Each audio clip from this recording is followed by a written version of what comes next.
Tomie is a 1998 Japanese film directed by Ataru Oikawa and stars Miho Kanno, Mami Nakamura, and Tomoro Taguchi. Did my best Japanese pronunciations. I think I did okay. So the plot follows a police investigation of the murder of a high school student, only to discover that the same girl has been a murder victim in multiple cases going back over 100 years. Which, in my opinion, is a pretty cool concept, and I actually really love it. I think it's cool, and for those that don't know, this is the first film in a series based on a Japanese manga by sorry, threw myself off, by Junji Ito. And in true Eli fashion, I first saw the third film in the Tomie series. It really wasn't that long ago, and I actually reviewed it here on this channel. And I actually like this one even more. I also thought it was cool that it recently got the Arrow video treatment.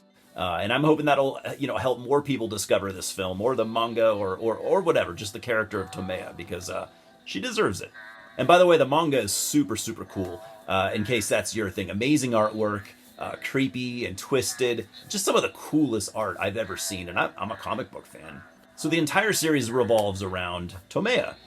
She's like a succubus-type demon girl who torments people until she's manipulated and driven them crazy.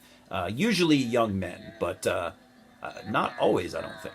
And that might not be all that original or super interesting to you, but she takes things much further than that, so it gets pretty wild, I'd say. Ataru Oikawa was still a fairly new director at the time, and he decided to adapt the Tomie film after hearing a lot about the manga at the time becoming, very popular, especially among teenagers, and especially, he says, especially among teen girls. I don't know. And he also went on to direct some of the sequels, not all of them. So for this film, he was told that he needed a known actress to play Tomie, if you wanted to secure funding for the film, of course. And the manga creator, Junji Ito, hand chose Miho Kanno, a popular Japanese actress from the time. And Oikawa has stated that although numerous actresses have played Tomie, over the years, he says that Kanno gave the best and creepiest performance. And so far, from what I've seen, I agree.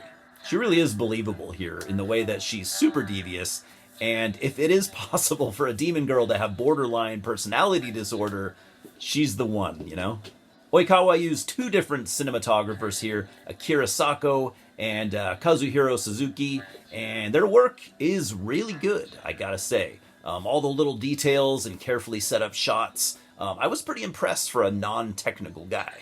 And then there's the music, which is definitely something that caught me off guard numerous times.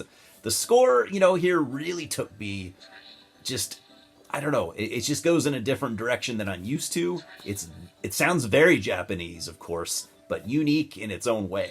I mean, first there's the more ambient score composed by Hiroshi Futami and Toshiro Kimura. And it's pretty unsettling in its general weirdness. It's very simple style. It's very simple electronic style, and it's off-putting, the first time you hear it, because it's like it just has this out-of-place type sound. Again, very Japanese. But then there's the main theme song by Japanese pop act World Famous. They're called World Famous. That's their name. I don't know why I did the finger quotes, but and it is some of the creepiest stuff I've ever heard, and I just love this song. So I liked Tomie quite a bit, but I do have a complaint, which is that I think it's toned down from the source material quite a bit, and in my opinion, a little bit too much. It was intentional because Ataru Oikawa wanted a different type of movie, something less graphic, than the manga, which is ultra-violent and nightmarish. And his film has some of that too, but not to the level that I would have liked. But the cool thing is Junji Ito, the creator, he seemed to be cool with Oikawa taking some liberties and making changes, and I've seen this in interviews. So I'm giving Tomie a 6.5 out of 10. I really enjoy this series, and it's probably, this one here is probably my favorite so far, but it does fall short of being great. And I actually think that had Oikawa not tone down the craziness from the manga, I think that this film could maybe, be sitting alongside the Japanese classics of the time. But regardless, I still like it, and I would recommend it to fans of stuff like Pulse and Ringu and Ju-On and all that. Cheers, guys, and I'll see you at the multiplex.